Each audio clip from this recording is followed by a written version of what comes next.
where we just left off a little while ago, where we had to defer the meeting until the technological problem had been resolved. So I'll open the meeting with a prayer. Almighty God, be with us as we work for the people of the Shire of Moorabool. Grant us wisdom that we may care for the Shire of true stewards of your creation. May be aware of the great responsibilities placed upon us. Help us to be just in all our dealings, and may our work prosper for the good of all. Amen. I'd also like to read the Acknowledgement of Country. I acknowledge the traditional owners of the land on which we are meeting. I pay my respects to their elders, past and present, and the Aboriginal elders of other communities who may be here today. In accordance with Council's governance rule, this meeting will be recorded and also live streamed. All councillors are present and there are no apologies. Confirmation of the minutes of the Wednesday, the 1st of September meeting. Somebody move that way, please. Move Councillor Edwards, second to Councillor Berry. I'll put that. All those in favour is carried. Thank you. Are there any disclosure of conflicts of interest, councillors, on the agenda here tonight? Okay, thank you. Item 8, public question time. We have 4 questions from 3 residents. So I'll hand over to Mr. Madden, who will then direct the question to the appropriate officer. Mr. Madden, please. Thank you, Mr. Mayor. I think Caroline is now online, and I'll pass to Caroline, our GM of Customer Care and Advocacy. So I will start by reading the question. At the budget meeting, the Victorian Farmers Federation provided a workable solution to the inequity caused by annual valuations. It provided a way forward to smooth out the large spikes experienced across the rating categories, especially farm rate. Why did the council not take up this valid recommendation? So our response. The Victorian Farmers Federation proposed model advocated for council to adopt a fluid approach on an annual basis in setting its rating differentials to respond to the impact of valuation movements. Due to the legislative framework, this approach had the potential to contradict some of the guiding principles council adopted when it undertook its previous rate strategy, and potential to alter the intended objective of the definition of each differential rate category. Although the VVF model provided, the VFF model provided some leveling of valuation impacts, it had some greater impacts to other sectors of our community, which may have experienced challenging and changed circumstances as a result of the declared pandemic.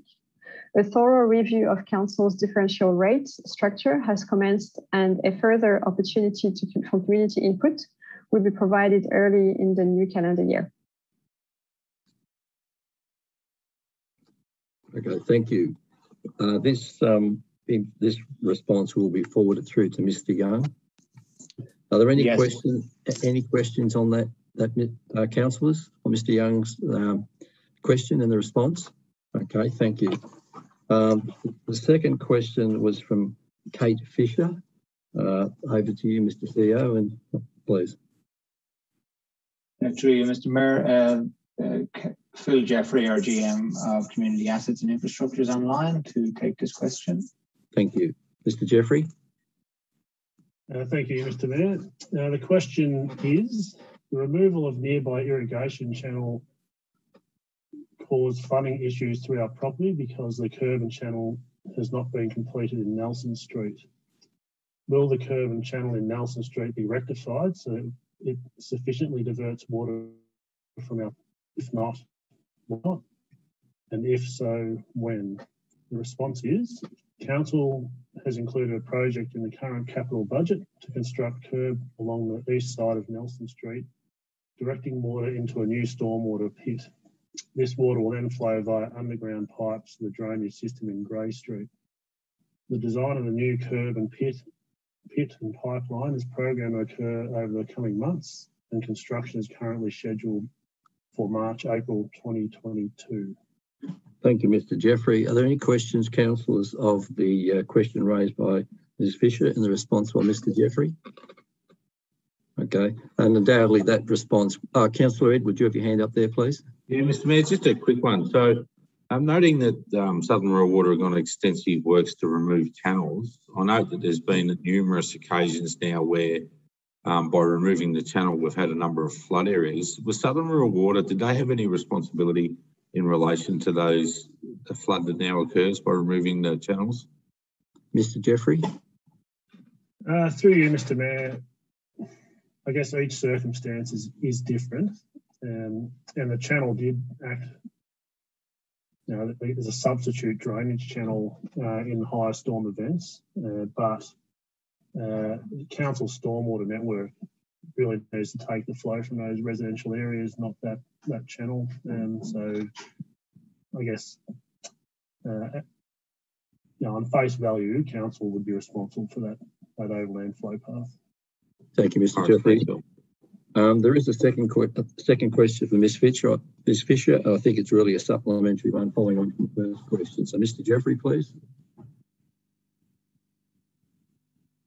Sorry, Mr. Mayor. Mr. Bezuidenhout is going to respond to that one. Okay. Mr. Bezuidenhout, please. Thank you, Mr. Mayor. This is a follow-up question to the first question. If this work is to be done after it has been completed, will the engineers do the remapping of the flood overlay? As a response, the property in question is at 47 Raglan Street.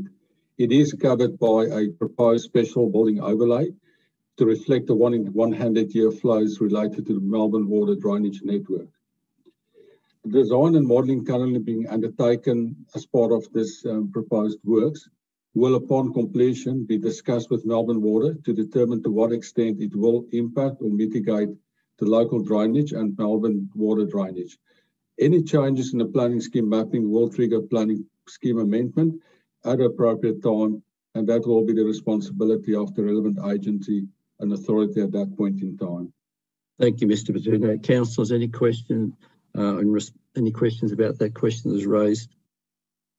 Okay, thank you. And again, the response will go out to Ms. Fisher and that response will be forwarded to the petitioner.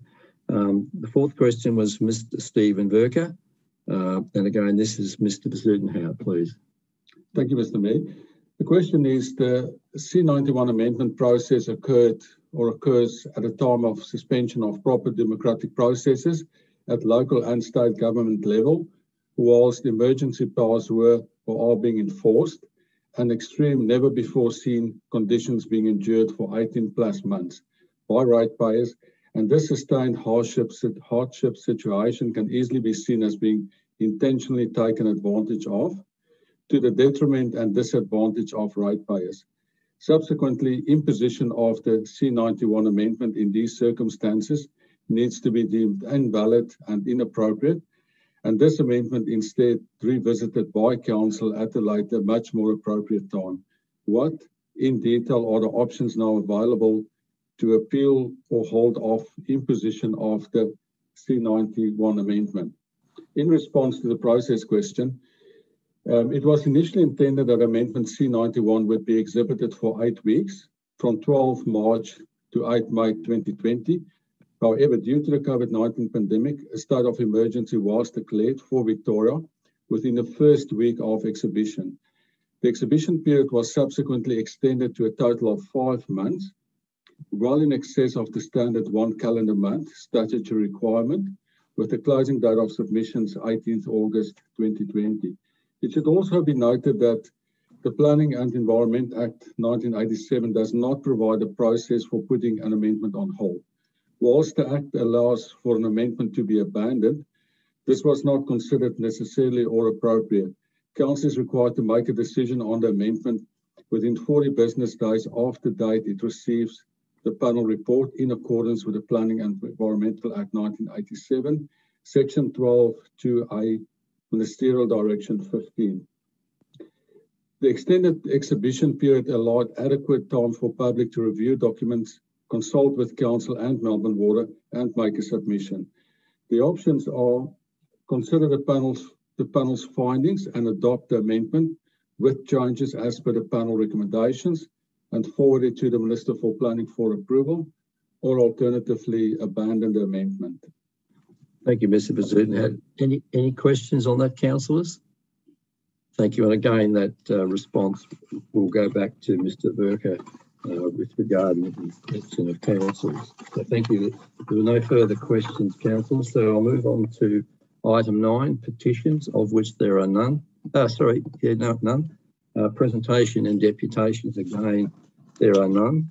We'll move on to item 11.1, Audit and Risk Committee Chairperson's Report. So Mr. CEO or Mr. Howard, do you wish to lead us on this one, please?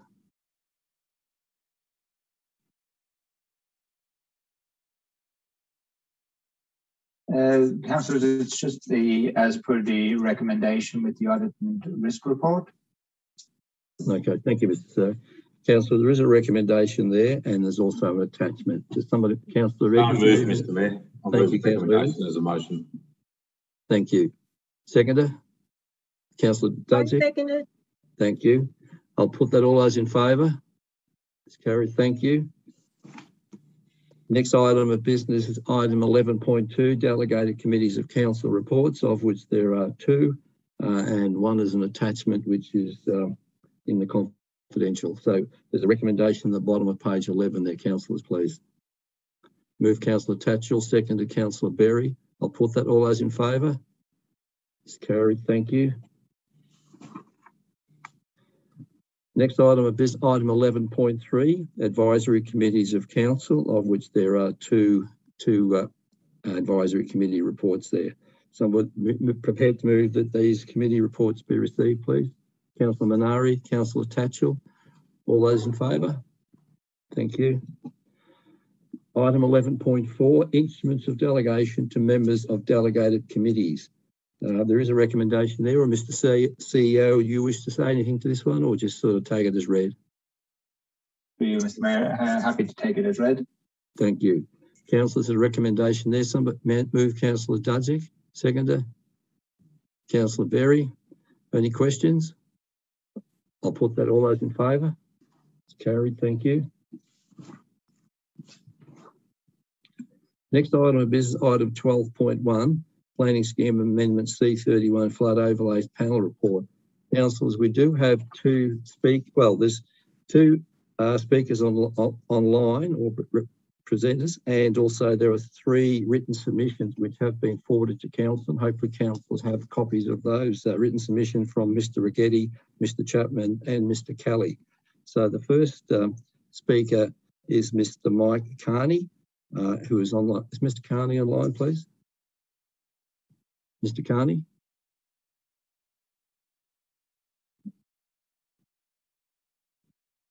Mr. Carney, you're on mute.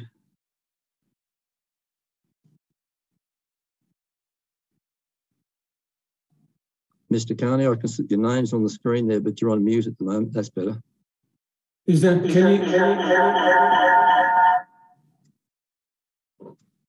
sorry, can you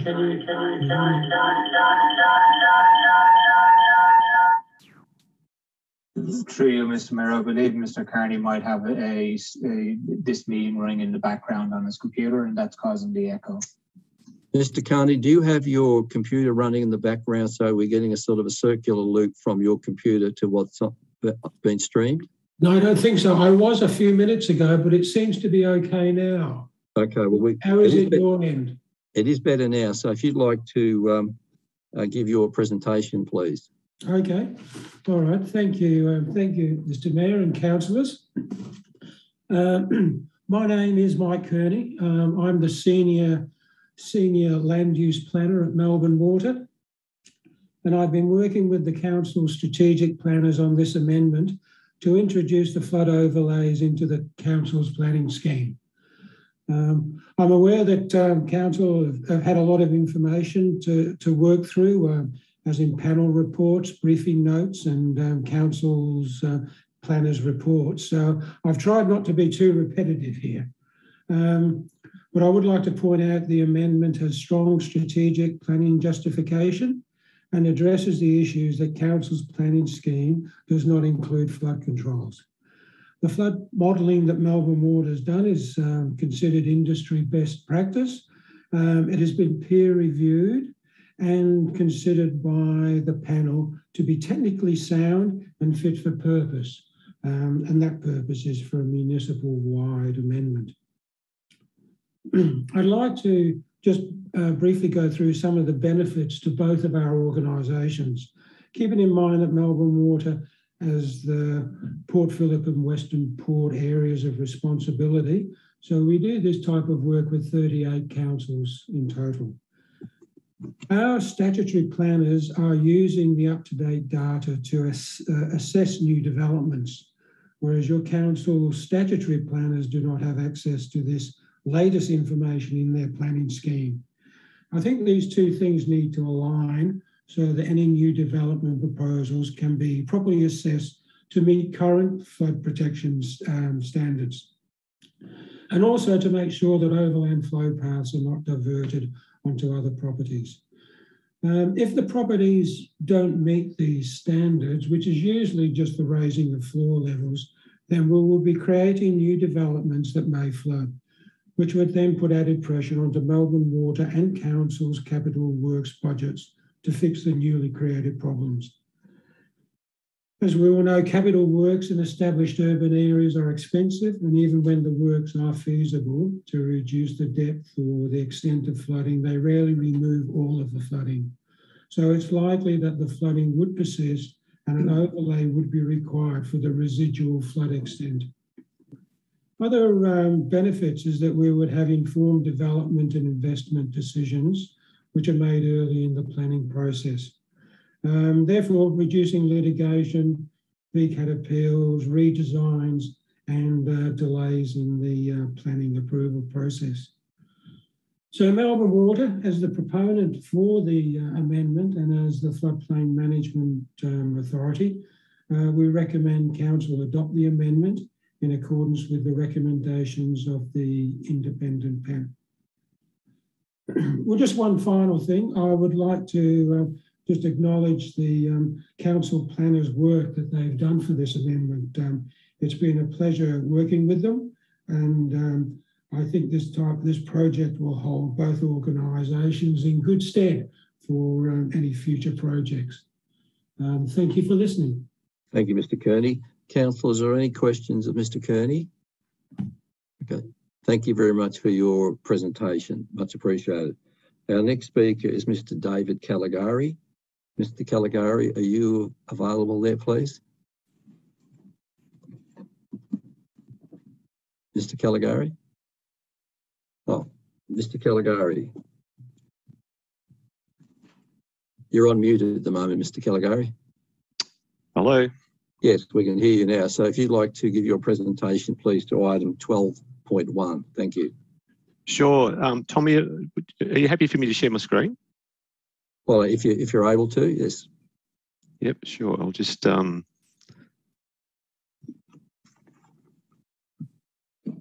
you see that? Yes. Okay, so I presented to council when this scheme was amendment was put up last time, and I'll just briefly run through my qualifications experience. So I'm have a Bachelor of Engineering in Civil Engineering, a graduate certificate in water supply. I have a water engineer certificate, a Masters of Business Administration. I've got 33 years experience as a civil engineer, of which 23 of that was in the water industry at Central Highlands Water and 10 years in local government. So I think I'm qualified to speak on the topic of this amendment. And just to give you an idea of what I did while I was at Central Highlands Water, I had 4 years experience as a modeller. And for a 6-year period, GHD were our sole supplier of engineering services at Central Highlands Water. And during this time, I was the client representative involved in all the projects that GHD worked on. And GHD are the ones that prepared the report that this overlay is based on. And a number of the projects that I was responsible for was floodplain mapping projects undertaken by CHW during the time that GHD was working there. Just in terms of the history of this amendment, I presented to Council in 2016 when the amendment was first considered, highlighted some of the shortcomings, accuracy and errors in the modelling that Melbourne Water relied on for the floodway overlays. presented reasons why my block shouldn't be included, and in fact why the overlays shouldn't be included. And as a result of that, council abandoned the amendment at the time. This time around, I objected to the amendment in August 2020. And as a result of that objection, Melbourne Water haven't addressed any of the concerns I've raised, including level discrepancies on my block between GHD's LiDAR levels and levels I've undertaken by a licensed surveyor, which show discrepancies across my block. And they've also not addressed any of the shortcomings or accuracies or errors in the information they rely on for this amendment. And the overlay maps this time around for Bacchus Marsh are identical to the amendment put back in at the time of Amendment C73. So they've made no changes whatsoever. They're relying on exactly the same data that was abandoned by council last time council considered this amendment.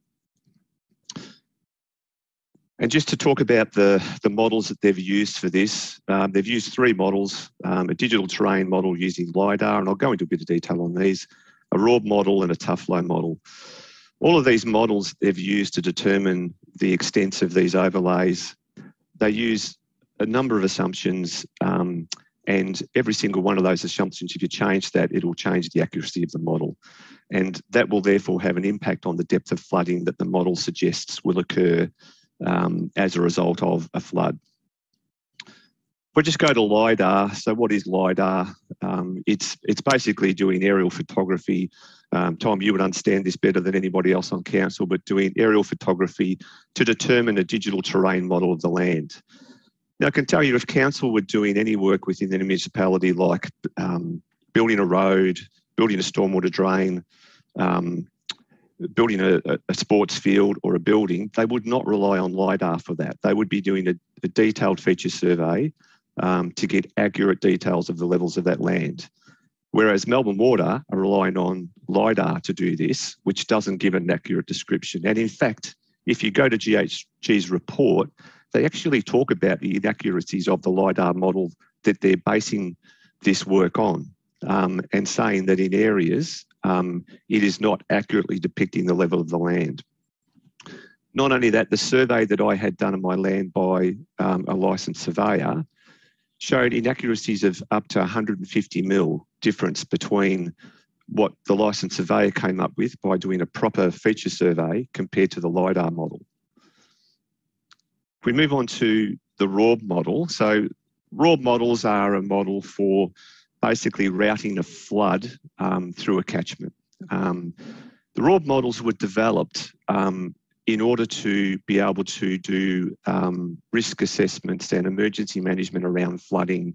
In the case of, if there's a major flood, let's say in the Werribee catchment, and we need to evacuate people, you want to be very conservative about, the area of land that's going to flood. And so these models are quite conservative. They will actually tell you, they will overestimate the land that's going to be flooded so that you can put emergency management plans in to evacuate people to save lives. The raw model was not designed to put overlays on land. And in fact, if you go and have a look at the GHD report, nowhere in that GHD report does it say that the brief to them was to present information that would be used for flood overlays in a planning scheme.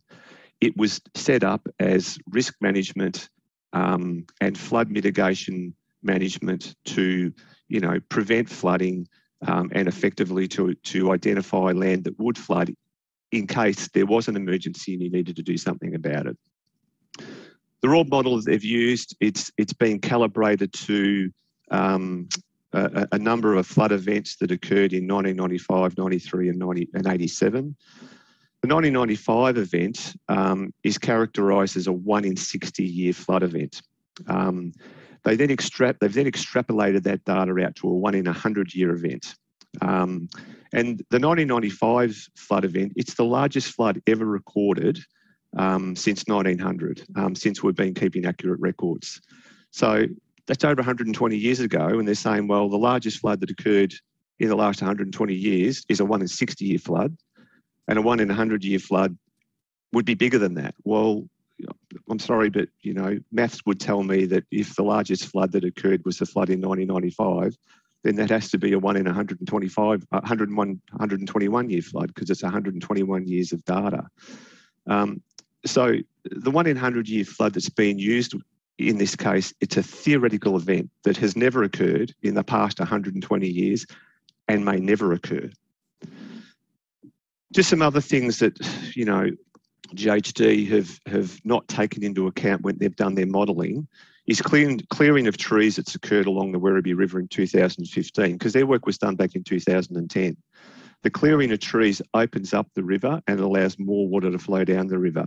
It doesn't restrict as much water going down the river in the case of a flood, therefore it reduces the amount that the river will flood.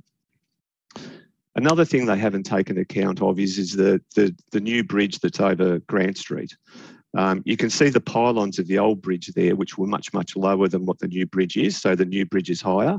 If you have a lower bridge, it will create an obstruction at Grant Street and therefore will cause more flooding around Grant Street due to that obstruction. Hasn't been taken account in GHD's model. The last model that's been used is a tough flow model. And tough flow is a program for simulating free surface water flow over land. So once it breaks out of the river, how will it then flow over land?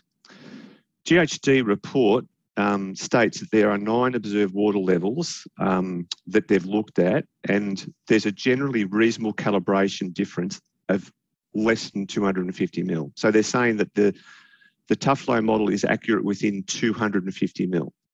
Now, if you increase the amount of water by 250 mil across these flood areas, that'll flood a significantly larger area, and it's 250 mil above observed levels, and I'll show you that in a minute.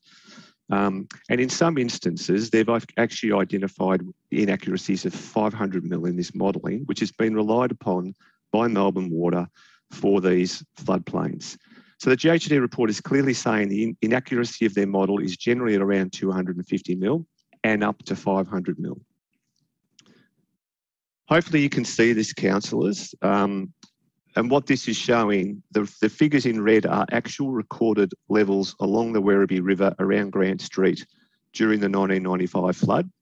And the blue figures are what the model that GHD is using has calculated the levels to be. Now, hopefully you can see some of them, but I'll read some of them out to you, for instance. So this one here is saying the flood level that actually occurred was 100.69 metres. The model is saying the flood level at that point would be 100.29 metres. That's 600 mil higher. So 600 mil higher is what the model is predicting, and that's what they're relying on for the overlays. So if you have 600 mil higher water level in the Werribee River, clearly it's going to flood more land. But that's not what happened in the 1995 flood, and that's what this model has been calibrated to, and then extrapolated out to a 1 in 100 year flood. I've just shown a picture of a block of mine land, and the area that they're showing here is the area that is flooded, and the area that is not shown isn't flooded. And along this boundary, the maximum level of flooding based on this model is about 200 millimetres. When I've had it surveyed, it shows that my land is on average about 100 mil higher than the LIDAR survey that they're relying on. So in fact, if Melbourne Water had taken that into account, and they've got this information that was provided to them, it would significantly have reduced the amount of flooding on my block. If you then reduce it by the 250 mil error that's in GHD's report, there'd be no flooding on my block. And in fact, there'd be lots of blocks within Mirrabul Council, sorry, I work for Melton Council, in Mirrabul Council that wouldn't be flooded in this 1 in 100 year event if GHD's model was accurate. Can I just talk to you about what the effects of putting this overlay over land is, councillors? It doesn't reduce flooding. In fact, it doesn't even do anything to mitigate flooding. What it does do, it allows Melbourne Water to do nothing about flooding. And it significantly reduces the price of every property affected by the overlay. And I know that, you know, price consideration isn't something that gets taken into account in planning matters. But in this instance, we're talking about 2,000 properties that are affected by this overlay. So let's say it reduces the value of those properties by 50,000 each. It's $100 million wiped off the property values in Mirrabul Shire, you know, by placing this overlay on land.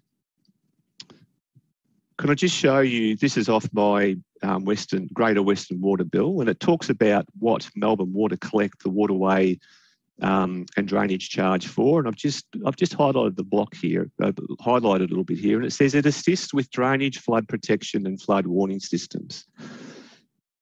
Now, I've just gone out a little bit further to say, you know, they collect $60 per annum from each property in the Port Phillip catchment. And I'm guessing there's probably about 10,000 properties in Mirrabul Council that they collect that money from. It's $60 a year, that's $600,000 a year that they're collecting from Mirrabul Council residents. Over a 10-year period, that's $6 million. They're also going to wipe maybe $100 million off the value of Mirrabul properties by putting this flood overlay in place. Wouldn't that be much better to spend that $110 million on flood mitigation works and fix the problem rather than put this overlay on blocks? I'll just show you, councillors, a document that I received from Mirrabul Council when I did some work on my property a few years ago. And this is back in 2015 when all of this information already existed and was already in the hands of Mirrabul Council, I have to say. And so this was for, I needed a planning permit and a building permit to do an extension of my property. You know, I identified back on the 30th of March 2015 that my property is not flood prone. And yet now I have Melbourne Water and Mirrabul Council wanting to put an overlay on my block to say that it is flood prone. Now, how can that possibly be? This report from GHD was done in 2010, not 2015, 2010. And in 2015, Mirrabul Council identified my block of land as not being flood prone. So in conclusion, councillors, I would just say that, you know, really these models, I don't believe are accurate enough to place overlays on blocks of land. GHD have identified errors in their tough low model of up to 500 mil. And so I just don't think it's possible, councillors, for Melbourne Water to be able to say that my block and many other blocks will flood in a theoretical 1 in 100 year storm event that may never occur. I'll stop sharing my screen, councillors, but I also just say that I did speak to a number of councillors back at the time when Melbourne Water put this second amendment forward. And can I just say, I think it's appalling that they've chosen this time frame to do it during, you know, one of the worst things that society has gone through in a lifetime. You know, my family's been personally affected by COVID. My wife has had COVID and my daughters have had COVID.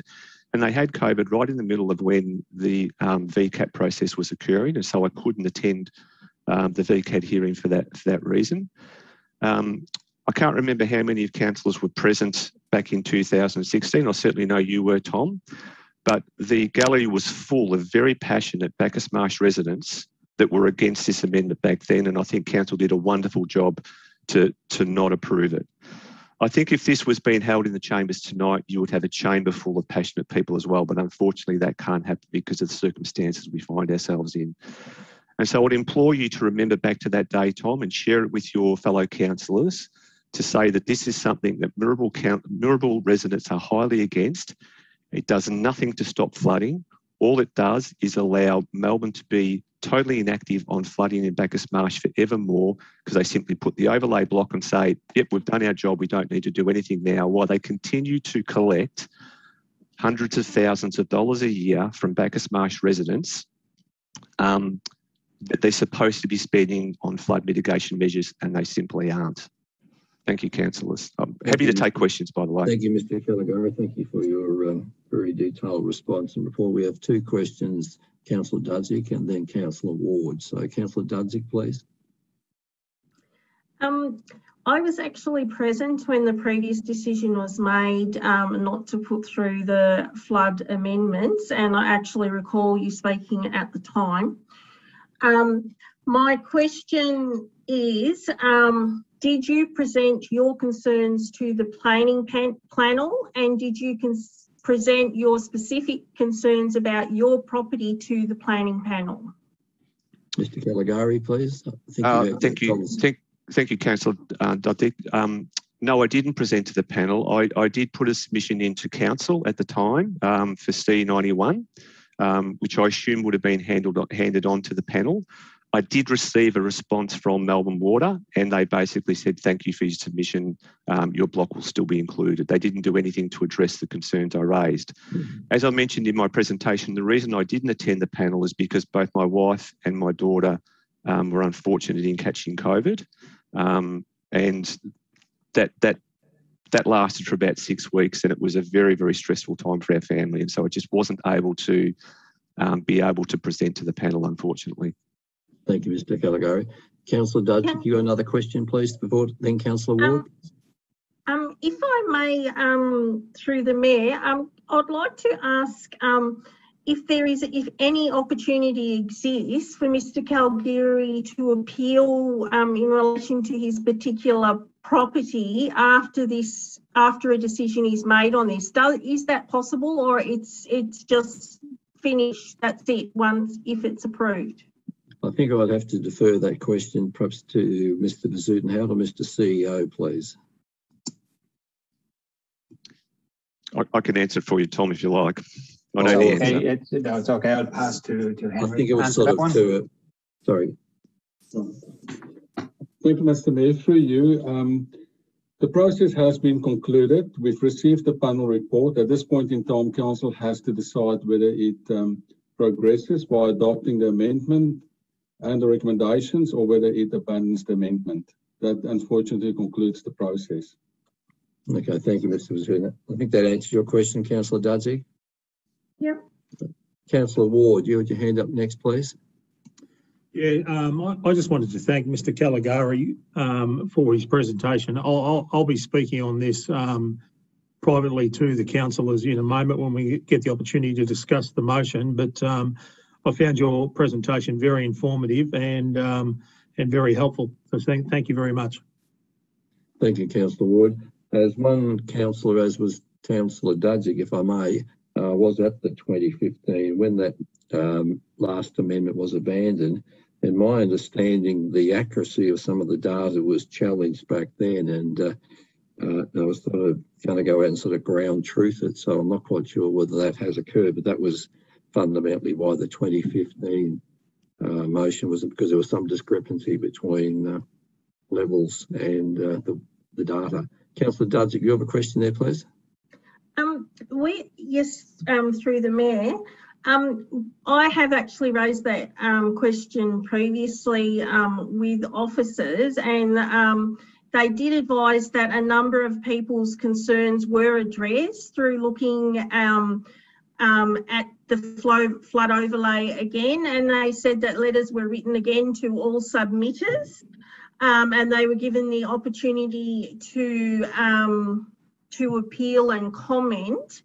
Can I just confirm that the speaker would have been included in that process? Mr. Bezuidenhout, are you able to respond to that Councillor Duddick's question, please?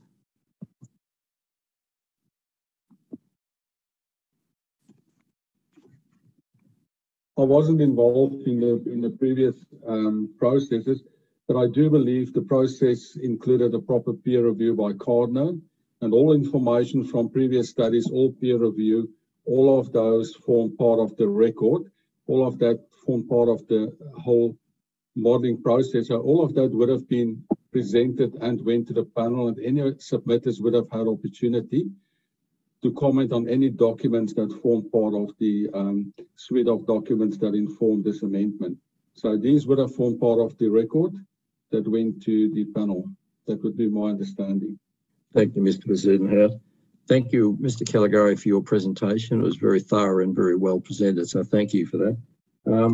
We have 3 written submissions. They're forming part of the minutes of this meeting, Mr. CEO, will they? Because those speakers aren't there to, those presenters aren't here to speak. That's correct, Mayor. They will form part of the minutes. Okay, thank you very much. Councillor Edwards, you have your hand up there, please. Councillor Edwards? just a quick one, Mr. Mayor. Just a question of officers. So, noting that in any of these things there's likely to be some anomalies, is it correct to state that if this was to go through, it would just require a permit to be triggered, and if there was an anomaly, that could be identified through the permit process? Mr. Bezudenhout? Thank you, Mr. Mayor. That's correct. So if this is included in a planning scheme, there would be an overlay that becomes a planning trigger. That requires a formal referral to Melbourne Water, and information will be submitted as part of the development. Melbourne Water will consider that, and if there's any changes required, that will be picked up through that referral process. Thank you, Mr. Bezudenhout. Councillor Ward, then Councillor Dudzik, please. Councillor Ward? Mr. Mayor, but just I suppose through point of process, do I get the opportunity now to state my position on this matter? Well, we haven't gone to a vote yet. I suppose now we're just councillors fielding some questions. I just wanted to express some concerns. Okay. Well, yes, if you wish to do that, please. Yeah. I wish to speak against item 12.1. Well, sorry. Point of order, Mr. Mayor. Sorry. Yeah, sorry. I thought it was just a general comment. Sorry, Councillor Ward. That was my mistake. We'd have to go through the debate to raise that particular thing. If you could just hold fire for the moment. I thought it was a question. I think Councillor Dudzik had a hand up for a question, I presume. Yeah, I do. My question relates to one of the written submissions. One of the written submission talks about the state of the Werribee River and that it's not looked after properly. But there's no actual response being given or anything to say that matter is going to be addressed. And actually that's a significant matter, and that if the submitter has put that up, there should be a response and some form of action taken to improve the state of the Werribee River.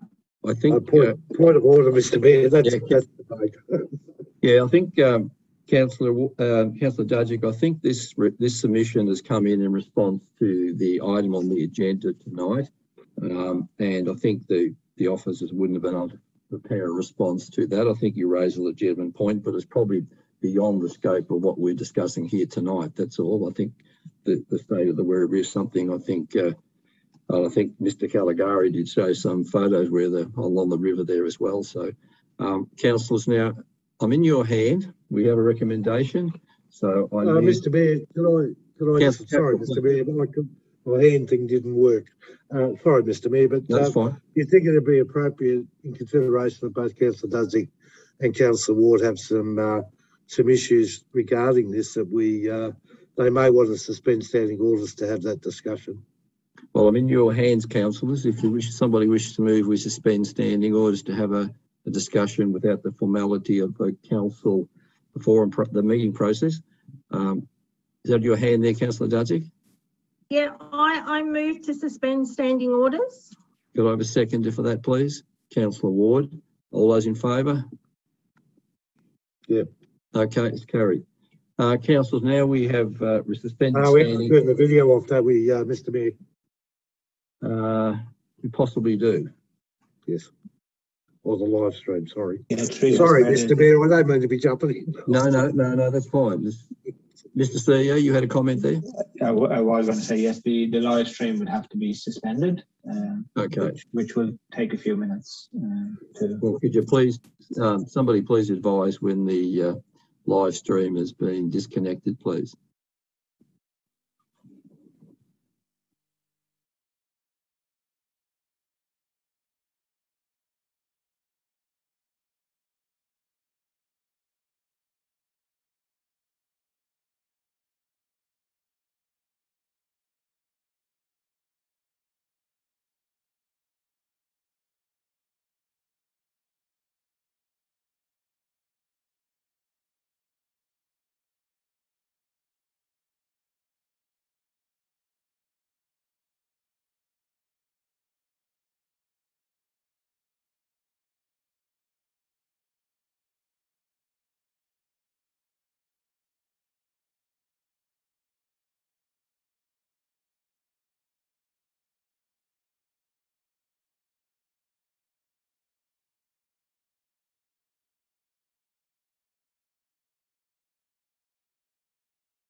12.1 with a recommendation at the bottom of page 16. So councillors, I'm in your hands. Somebody prepared to move that? I'll move it, Mr. Mayor. Move Councillor Edwards. A seconder for that, please. Councillor Tatchell. Any opposition? I will object. No, well, so there's opposition from, so Councillor Edwards, you wish to lead the debate, please? Yeah, certainly, Mr. Mayor. So councillors, this is correct. It is the second time that this particular proposal has come to council over the last 5 or 6 years. And we did reject it previously because there are a number of anomalies within the flood overlay. We were briefed that those anomalies had been addressed, and I'm sure that there will probably be more anomalies that come up that weren't raised at the original time. However, the outcome of this, councillors, is for people to understand that there is a flood risk in that area and that they do need to get a permit when they wish to build. During that process, they'll have the opportunity to demonstrate if there is an anomaly in their land. It is just a safeguard to ensure that any buildings do occur in that area are considered in the appropriate manner. So therefore, I think that this is a reasonable outcome, councillors. Thank you, Councillor Edwards. Councillor Tatchell, you as a second, do you wish to speak for the motion? You're on mute, Councillor Tatchell. Yeah, thanks, Mr. Mayor. Look, I'm not going to repeat what Councillor Edwards said. I agree with that. But what I will say is that we're the only council left in Victoria that is not using an overlay, and the problem we face going forward is our ability to conclusively strategic plan. There is capacity within the overlay for every permit to protect both council and the potential builder. It also protects those people from developers that have built in areas that would be subject to flooding that hasn't been disclosed. And I think it's more of a safety thing than anything. No one's saying that you can't get a building permit in these areas. What they're saying is you have to go through a process or a permit process to make sure that where you're building is safe. Thank you, Mr. Mayor. Thank you, Councillor Tatchell. Councillor Ward, you have your hand up, please. Yeah. Thank you, Mr. Mayor. I wish to speak against the recommendations. Item 12.1, the Planning Scheme Amendment C91 Flood Overlays Panel Report. I commend the panel on the extensive work done, and I understand the need to protect future landowners from flood risk associated with the so-called 1 in 100-year storm. However, I also commend Mr. Caligari, who I haven't met or spoken to prior tonight on his presentation, and I accept his technical expertise he's presented tonight. However, and as I've argued at briefings and when the full report was presented at a briefing note dated the 4th of August, I understand there are some 2,500 properties affected by the proposed changes to the LSIO, land subject to inundation overlay, and SBO, special building overlay. And I ethically cannot support the recommendations for the following reasons. 1, concerns raised by residents over decreased value of the property. Many of these landowners purchased properties on the basis that their property was worth a certain value. In many cases may have taken out a mortgage based on that value. I find it manifestly unfair that these landowners may now find their property's value reduced or significantly reduced based on these proposed changes. It will also likely lead to increased insurance costs or may prohibit the availability of insurance for some of these landowners, which is a further burden on the affected landowners. I find the comments of the panel that any impacts on insurance and land values should not be relevant considerations to be insensitive and immoral. Point 2, flood mitigation measures. I think it is complicit upon the Moorabool Shire Council, Western Water, Melbourne Water to investigate what, if any, flood mitigation works could be applied before applying overlays like the proposed LSIO and SBO under the amendment. If, for example, drainage improvements and future capital works could alleviate the extent of flooding and hence reduce the flood risk to significantly less properties than the 2,500 properties estimated, it would seem to be a far more reasonable and palatable outcome. Noting we may have another 60 to 100 years before we get another flood situation, that gives us plenty of time to put in place flood mitigation measures. Again, I find the comments of the panel that drainage system maintenance and future capital works are not relevant considerations to be insensitive and immoral. Third and finally, new residential developments. I note Western Water submitted that there is an expectation that new residential developments will not proceed within areas identified as subject to flooding based on the 1 in 100-year flood event, meaning that future servicing will not be required in those areas. I do note, however, that Mirrabooka Shire Council advised that the implications of any residential subdivisions on land subject to inundation should be addressed at the permit application stage, which is some comfort. But again, I find the comments of the panel that the issues raised by Western Water to be outside the scope of the amendment to be insensitive and immoral.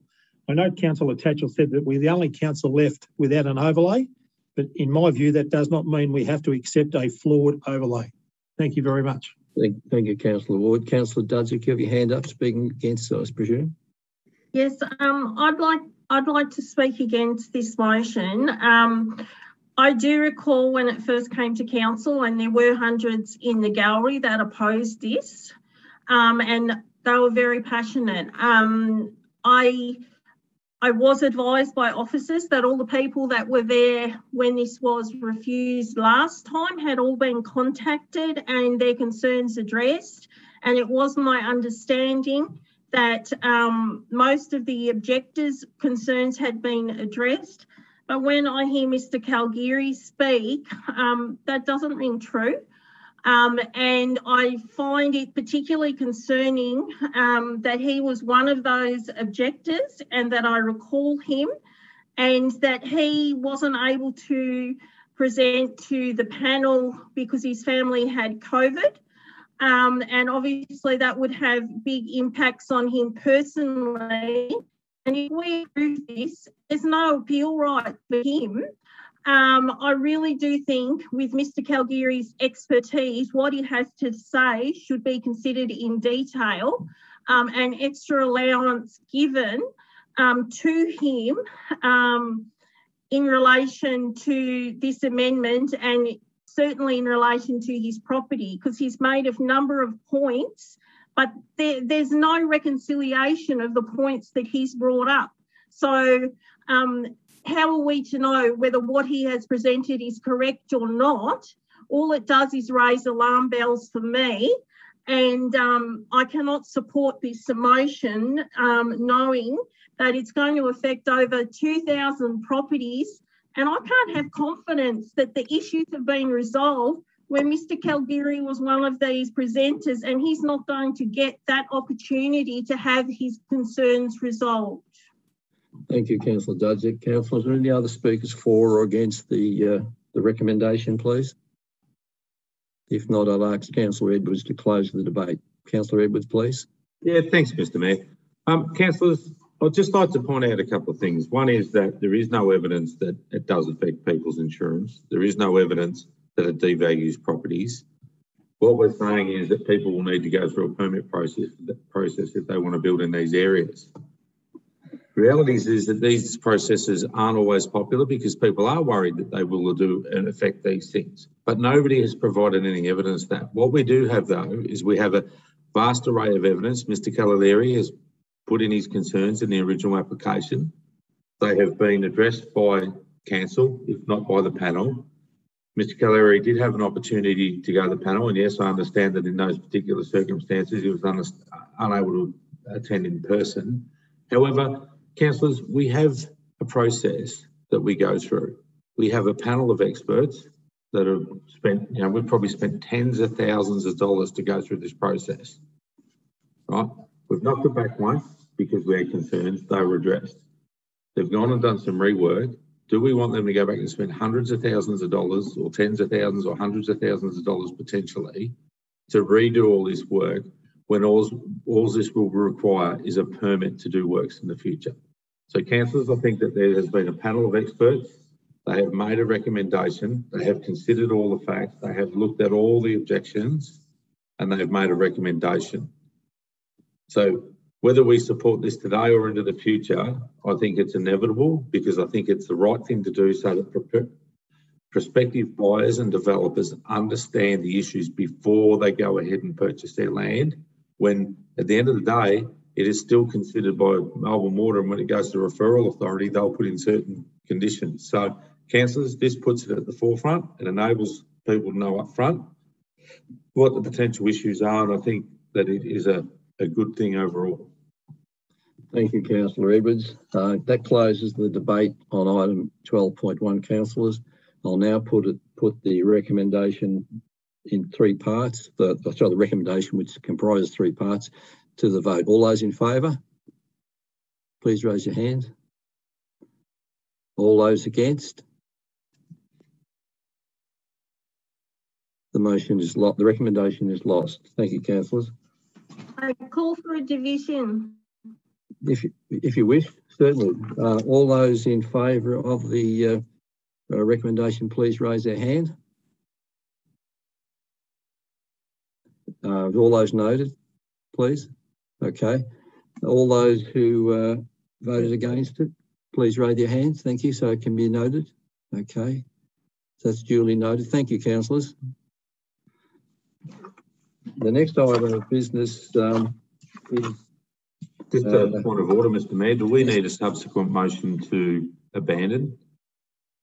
Well, it's not on this. It'll have to be another time then, I think, councillor, because no one flagged it, so we moved on to the next item. No worries, Mr Mayor. Thank you, councillor. Thank you for that input. The next item is item 13, community strengthening, of which there are no reports. Item 14.1, review of the customer service charter. Mr CEO or Ms. Bethune, please. Or just take it as read. Yeah, I'll move it, Mr Mayor. Thank you. Councillor Edwards moves. A second for that, please. Councillor Dudzik. I'll put that. All those in favour? It's carried. Thank you. The next item 14.2, proposed realignment of locality boundary between Bacchus Marsh and Pentland Hills. And there's a recommendation there, councillors. Somebody, Councillor Berry. Councillor Edwards. I'll put that. All those in favour? It's carried. Thank you. The next item is 14.3, the 2020-21 Moorabool Shire Council Annual Report. There's a recommendation that this we receive that report. Somebody prepared to move that way? Councillor Dudzik. Sorry, I've just got a question. Oh, sorry, Councillor Berry, your question, please. Sorry, I was taking time to put my hand up. Just in reference to page 286, so part of the financials, can I ask why council are responsible for quarry restoration? So $260,000, is that what happens with quarries? Business owners own, but council are responsible? Somebody wish to respond? I think I know the answer to this, but I'll let Mr. Jeffrey respond. Thank you. Yeah, through you, Mr. Mayor. That relates to Allen's Pit, where we have an active extractive industry licence over, and there's a requirement to have a restoration fund available for that once that extractive industry licence ceases. Thank you. Does that answer your question, Councillor Berry? Yes, thank you. Thank you. Councillors, we have a recommendation on page 32 for that item. Somebody wish to move that way, please? Councillor Dudzik, seconder. Seconder for Councillor Edwards. I'll put that. All those in favour? It's carried. Thank you. Next item of business is 14.4, CEO employment and remuneration policy. Again, there's a recommendation to adopt the policy, and there's attachment later the report. Councillor Ward, you're moving it? Yes. Councillor Berry, any dissent? I'll put that. All those in favour? It's carried. Thank you. Next item of business, community assets and infrastructure reports nil. Other reports nil. Notices of motion nil. Notice of rescission. 19.1, the Mayor's report, a copy of which has been circulated, I believe, to councillors. So if someone prepared to just that be received, please. Move Councillor Edwards, second to Councillor Tatchell. Any dissent? I'll put that. All those in favour? It's carried. Thank you. Next item is council reports, and I'll go across the screen if that's okay, because on the left it's Councillor Minari. You have any council reports, please, Councillor Minari? Yeah, just one. It was just a delight to attend unfortunately, some online citizenship awards over the last couple of weeks. It's just lovely to experience the celebration. So congratulations to all. Thank you, Councillor Minari. Councillor Berry, any council reports, please? Yeah, thanks, Mr. Mayor. Like Councillor Minari, I attended two of the citizen ceremonies. They were on September the 14th, 3:15 and 4:15. And yes, it was fantastic to see so many becoming Australian citizens in our Shire.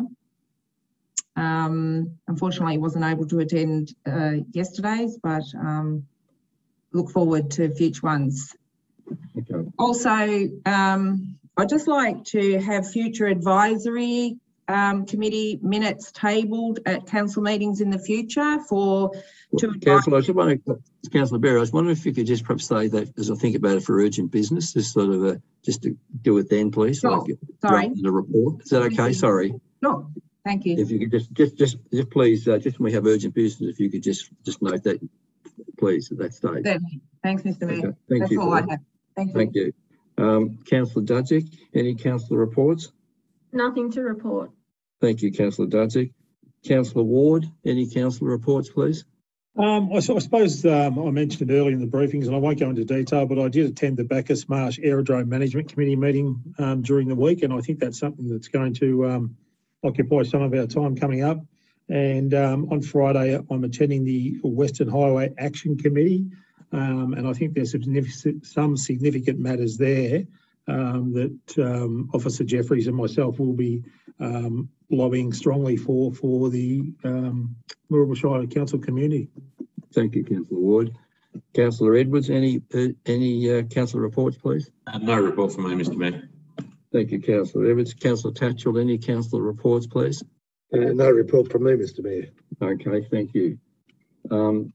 We'll move on to urgent business. Now, Councillor Berry, I know Councillor Tatchell does have a formal thing, but Councillor Berry, you just wanted to have a question rather than moving a motion, I take it? For urgent business, yes. I'd just like to have future advisory committee meetings tabled at council. So the two committees are Bacchus Marsh District Trails Advisory Committee, if we can have the minutes tabled in future council meetings, and the Moorabool Environment and Sustainability Advisory Committee minutes also. Thank you, Councillor Berry. Mr. CEO, they think that's something we don't need a formal motion, just something that can proceed as a matter of course? Through you, Mr. Mayor, no, we're happy to do that, and we will do that going forward. Okay, thank you. I'll just go around, I'll start up from again. Councillor Minari, any urgent business? No, Mr. Mayor. Thank you. Councillor Berry, we've already spoken to. Councillor Dudzik, any urgent business, please? No urgent business. Thank you, Councillor Dudzik. Councillor Ward, any urgent business, please? No, Mr. Mayor. Okay. Councillor Edwards, any urgent business? No, Mr. Mayor. Thank you. Councillor Tatchell, you have sort of tendered a matter. Do you just want to give a bit of an overview before council votes to accept it as urgent business, please, as part of our motion? You just want to give a quick overview of what it's about so that we can then vote to accept it? Yes, if I could, Mr. Mayor, thank you. Obviously, this is a time-sensitive issue, otherwise it would just go onto a normal motion. But to give us a background, since being established in 2015, the Growing Suburbs Fund, or the GSF, has provided in excess of $325 million to interface councils to cater for significant growth being experienced. Now that same ability is being processed through the peri-urban group of rural councils, and they've advocated very strongly for us to be involved. And this region would obviously benefit from it if we were given that possibility. The current round opened on the 1st of September, and the closing date, hence why it needed to be brought forward, is the 13th of October. The council officers have obviously identified two significant projects that meet the funding criteria and are probably strong candidates to get funded. So obtaining these funds would reduce the pressure of future council budgets and enable council to deliver much needed projects to support our growing communities. Okay, so, thank you, Councillor. Thank you, Councillor Tatchell. Councillor Tatchell moving this urgent business be accepted Somebody second that, please. Councillor Edwards. I'll put that. All those in favour? It's carried. Thank you. Now, Councillor Tachi, for your proposed motion, please. Ask council to consider the proposed motion that council endorse council officers to submit an application for the current Growing Suburbs Fund for the amount of 4.25 million. The submission is to support the delivery of the Bland Library and Community Hub project and the All Abilities Playground at the Bacchus Marsh Racecourse Recreation Reserve. Thank you, Councillor Tatchell. Is there a seconder for that, please? Councillor Dudzik. Is there any dissent? I'll put that. All those in favour? It is carried. Thank you. That concludes urgent business. We don't have any closed sessions of the meeting to public. So at this point in time, we've got to the end of our journey.